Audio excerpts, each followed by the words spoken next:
Hi, I'm Snehal. I was a 2017 fellow and I taught in Ideal English Medium School.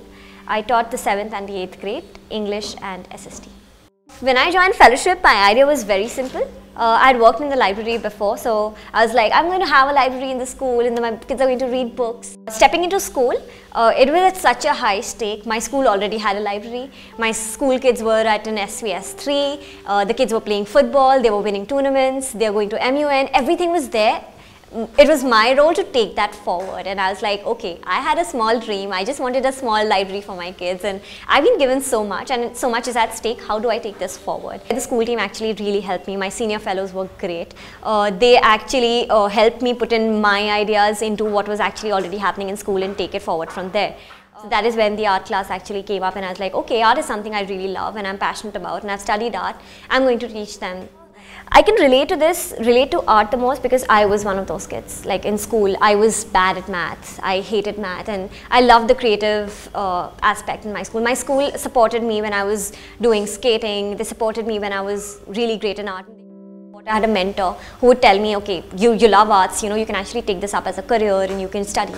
Coming back to Ideal and teaching these kids, they did not have this. Like, at least I had an exposure where I had a teacher from right from upper KG. There was a teacher teaching me art, but they've never had an art class and they were in the 8th grade.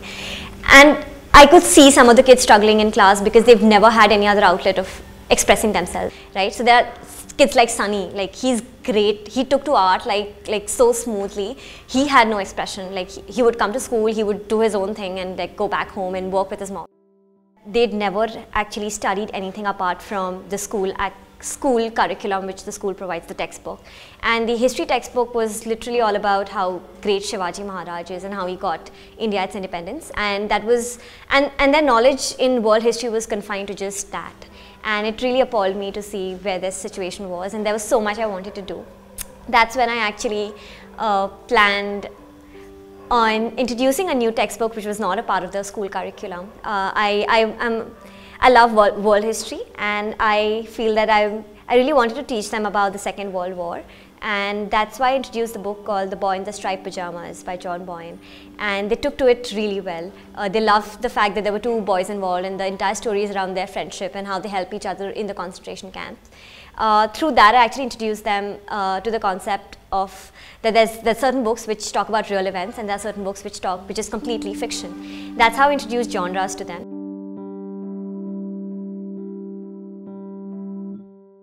It just so happened that one fine day I was just happened to ask them, what do you think concentration camp is? Is it like fiction? Is it non-fiction? And I was so surprised to see that they actually told me it's fiction. And I was like, this is real. This actually happened. It's not fiction. That's when I took another step, and I wanted them to picture what a concentration camp according to them would look like because they told me it's fiction. So it was so visual for them. They actually came up with such clear images of what a concentration camp looks like. And once I showed them the documentary, like not the concrete like documentary which has like gory images, but like just basic documentary on what happened inside a concentration camp, they were really surprised to see how close they were to their imagination. So that was another step which actually motivated me to take up art and introduce art to them. The way I introduced art to them was in one of my morning meetings. I just got my canvas. I had 2-3 of them, which I got back from home, and I just showed it to them, and they wouldn't believe that I had actually done it. That was the hook to which I got them engaged in artwork. No one had ever actually helped them express and communicate. Their only form of communication was writing in words and getting wrong answers, and they never had someone to motivate and tell them that this is also a way of expressing and communicating, and this is actually not wrong. So I actually graded them in one of my examinations on just illustrations, like answers through illustrations, and they came up with some beautiful answers. That's when the entire idea of having an art class started. I just wanted to see how limited their creative expression is, and I made them stay back after school one day, and I made them just draw whatever they knew, whatever they had done before, and they all ended up doing the same drawing, the basic image which we see in all the basic drawings: mountains, trees, and a sun and a hut. And when I asked them to think on their own and draw something, they wanted me to draw it on the board, and looking at that picture they wanted to imitate the same drawing. That was it. And I have studied art for 3 years, and I wanted them to understand that art is not so limited and it has no boundaries. And art was something seen as an extra curricular, like a hobby. You might want to pursue it, you might not want to pursue it. Career was an absolute no from the parents. That is where Sunny stepped in, and he was like so determined to take it up as a career. And he told me that, Didi, why don't we start? We'll take your art class forward. You teach us, we'll help you wherever you need us. And I had to do a lot of community visits to convince the parents that this is something that they really need at this age. Not necessarily for them to take this up as a career later on in life. They agreed when they actually saw results, coming in. Like a fellow, it's like you want to work hard on increasing their RC levels. In the beginning of my fellowship, I had only 4 students with an RC 5.5, like 4 to 5 students with an RC 5.5. And towards the end of my fellowship, this is talking about the class in general, I had more than 30 students who had an RC 5.5. So that was the biggest achievement. I saw an increase in their RC reading comprehension levels because they were now able to express themselves.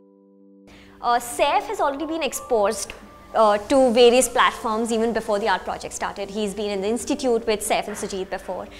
For him, it was more of like gaining that confidence. He was definitely talking to fellows in the institute. He definitely has taken up initiative and shown student leadership before.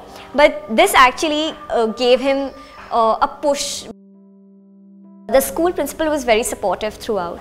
She's never stopped us from having an art class. Even she is limited to a certain extent because in the end it's the school management which takes care of the space, but she never stopped us from conducting an art class ever. She supported us in whichever way she could, and she invited us to paint her terrace one fine day. We're still working on that. We haven't reached that further, but yeah, that's in the books.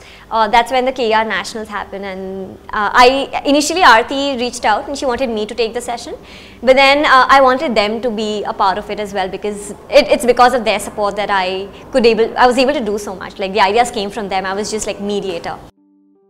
It ended up being a very big thing for the school also because the principal actually agreed to incorporate art as a part of the school curricula. So now we actually have art as a subject across all grades, and they study art as a subject and not just something which they do once in a while. So absenteeism is a very general trend in school. So when they saw that they are also contributing to decorating their own class and they have the independence to set it up the way they want, they had something to look forward to. So I saw an increase in attendance also. There were kids who just want to come to school just to see what was new, something new that happened that day. Because I made it a point that at regular intervals I had something new which was put up in the class. We decorated the walls, we had charts in the class, and I made sure every child contributed to it so that they also have a responsibility towards that space. So I had divided the 4 walls into 4 different sections, and every group had a responsibility towards that particular section. So they felt the need to come to class every day and see that no one is messing around with it, and they need to protect it and take care of it. Certain students who are not actively involved, but I have not seen even one student who's ever said no to art. Like there were kids who were really not interested in the class, especially with my low order class, and they were like, Didi, I don't want to study today. Like it clearly played out that they were not in the mood to study, and I would just give them one of those jumbo coloring books because I had it in my cupboard the whole time, and I would just give them colors, and I've never seen a kid say no to me that, hey, I don't want to color. Like, so even if it was just scribbling and coloring out of lines, I'm okay with it as long as they're engaged in expressing themselves and just doing what they like doing for that time.